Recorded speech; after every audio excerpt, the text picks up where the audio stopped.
اعوذ باللہ من الشیطان الرجیم بسم اللہ الرحمن الرحیم اللہم صلی علی سیدنا محمد وعلی آل سیدنا محمد مبارک وسلم۔ اچھا جی، ہم بات کر چکے ہیں کہ نبی پاک صلی اللہ علیہ وآلہ وسلم نے اپنے بعد حضرت علی شیر خدا کرم اللہ وجہہ کو غدیر خم کے مقام پہ آپ نے لشکر کو جمع کر کے سب کے سامنے فرمایا کہ من کنت مولا فہذا علی مولا۔ تو اس طرح سے حضرت علی علیہ السلام ایک سپریم کمانڈر بن گئے۔ تو اس کے بعد یہ ہے کہ حضرت علی شیر خدا کی مشاورت سے، ان کی اجازت سے حضرت ابو بکر صدیق کو جو ہے نا وہ دنیاوی خلیفہ بنایا گیا حکومت کے امور چلانے کے لیے۔ اسی طرح سے حضرت عمر کا خطاب آیا عمل میں، حضرت عثمان کا خطاب جو ہے نا ان کو منتخب کیا گیا۔ تو حضرت علی شیر خدا پہلے ان تین ادوار میں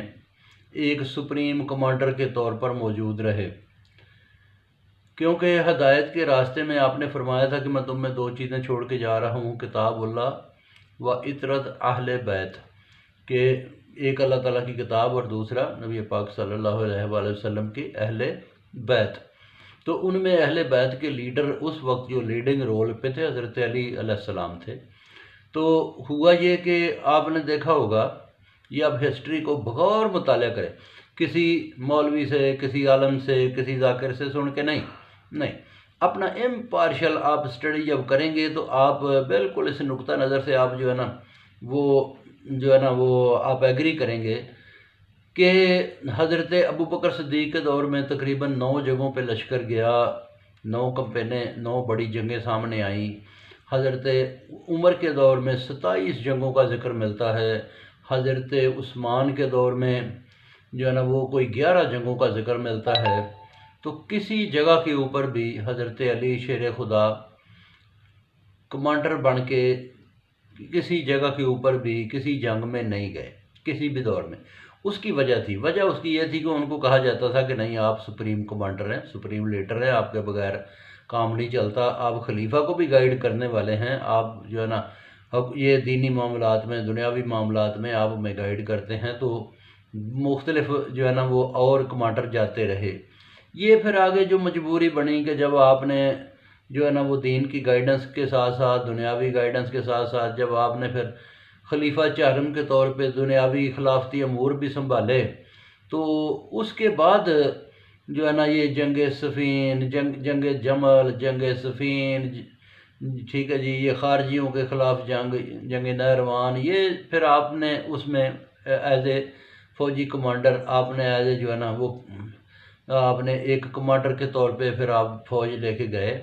وہ پھر آگے بعد میں ذکر کریں گے۔ تو یہ پہلے 3 ادوار میں آپ کا جو رتبہ ہے وہ ایک سپریم کمانڈر کا رہا۔ اسی میں آپ نے دیکھا کہ جو ہے نا وہ مختلف جنگوں میں، مختلف جگہوں پہ ہر چیز میں وہ گائیڈ کرتے تھے۔ پھر حضرت جو ہے نا حضرت امام حسین علیہ السلام کی جو شادی مبارک ہے، ایک ان کی بیوی، دیکھا جب ایران فتح ہوتا ہے تو وہاں سے جو ہے نا وہ شہزادیاں آتی ہیں، تو اس میں جو ہے نا وہ جو ہے نا بی بی شہر بانو کا جو ہے نا ان عقد پڑھایا جاتا ہے حضرت امام حسین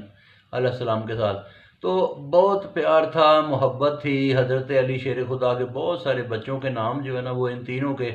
جو ہے نا وہ ناموں کے اوپر ہیں۔ یہ سچی بات ہے، کسی ایک آدھے واقعہ کو پتہ نہیں واقعہ ٹھیک بھی ہے یا نہیں، اس کو بڑھا چڑھا کے اس طرح کی چیزیں جو ہے نا وہ دماغ میں لانا، یہ اس کے اوپر غور و فکر بندہ کرے اور کسی اس طرح کی چیز کو وہ بیان نہ کرے۔ آگے ہاں جو آگے اختلاف پیدا ہوا، جو آگے جو ہے نا لوگوں نے اہل بیت کے ساتھ جو ظلم کیے، وہ ایک بہت لمبی داستان ہے، وہ اس میں جو ہے نا وہ بہت لوگ بیچ میں شامل ہیں، تو وہ پھر بعد میں بات کریں گے۔ بہت شکریہ۔